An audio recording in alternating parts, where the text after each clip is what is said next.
विष्णु सहस्रनाम भगवान विष्णु के 1000 नामों से युक्त एक प्रमुख स्तोत्र है। यह सनातन धर्म में सबसे पवित्र तथा प्रचलित स्तोत्रों में से एक है। महाभारत में उपलब्ध विष्णु सहस्रनाम इसका सबसे लोकप्रिय संस्करण है। पद्म पुराण, मत्स्य पुराण और गरुड़ पुराण में इसका एक और संस्करण उपलब्ध है। प्रत्येक नाम विष्णु के अनगिनत गुणों में से कुछ गुणों को सूचित करता है। विष्णु सहस्त्रनाम की कथा महाभारत के अनुशासन पर्व में मिलती है।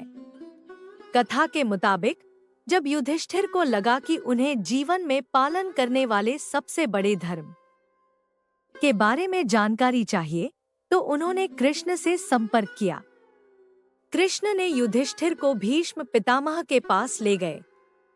भीष्म पितामह बाणों की शैया पर लेटे थे और अपनी मृत्यु का इंतजार कर रहे थे। युधिष्ठिर ने भीष्म पितामह से ज्ञान पाने की इच्छा जताई और उनसे पूछा कि ऐसा क्या है जिसे सर्वशक्तिशाली मानकर इस भव सागर से पार जाया जा सके। इसके जवाब में भीष्म पितामह ने युधिष्ठिर को भगवान विष्णु के 1000 नाम बताए। इस तरह विष्णु सहस्त्रनाम की उत्पत्ति हुई। भगवान विष्णु को इस सृष्टि का संचालक माना गया है। वहीं गुरुवार का दिन भगवान विष्णु की पूजा को समर्पित है। वहीं मान्यता है कि हर गुरुवार को श्री विष्णु सहस्रनाम का पाठ करने से व्यक्ति के जीवन सहज हो जाता है और उसके सभी पापों का नाश होता है। शास्त्रों के अनुसार विष्णु सहस्रनाम का पाठ विष्णु जी के 1000 नामों का संकलन है। विष्णु सहस्रनाम का पाठ पढ़ने से समस्त मनोकामना पूर्ण होती है। घर में धन धान्य सुख संपदा बनी रहती है। यदि आप विष्णु सहस्रनाम स्तोत्र यानी श्रीहरि के 1000 नामों और उनकी महिमा को पढ़ने में असमर्थ हैं, तो मात्र एक श्लोक से ही इस पाठ का पुण्य प्राप्त किया जा सकता है। श्री राम रामेति रामेति रमे रामे मनोरमे सहस्रनाम तत्तुल्य राम नाम वरान्य। अर्थ, शिवजी माता पार्वती जी से कहते हैं कि श्रीराम नाम के मुख में विराजमान होने से राम राम राम इसी 12 अक्षर नाम का जप करो।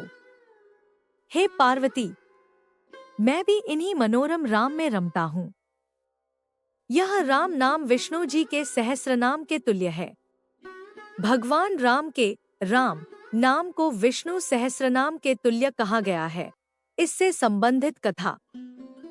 एक बार देवों के देव महादेव जी ने माता पार्वती जी से अपने साथ भोजन करने का अनुरोध किया, तो भगवती ने यह कहकर टाल दिया कि वे अभी विष्णु सहस्रनाम का पाठ कर रही हैं।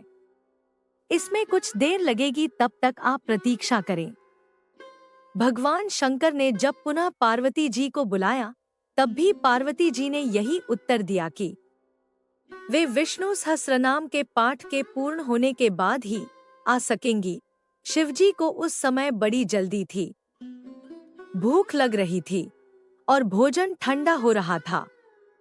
ऐसे में भूत भावन भगवान शिवजी ने कहा, है पार्वती, राम राम कहो। एक बार राम कहने से विष्णु सहस्रनाम का संपूर्ण फल मिल जाता है, क्योंकि श्रीराम नाम ही विष्णु सहस्रनाम के तुल्य है।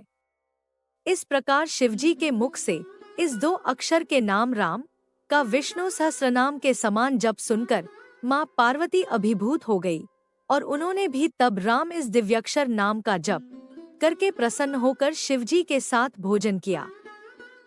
क्या महिलाएं विष्णु सहस्रनाम का जाप कर सकती हैं?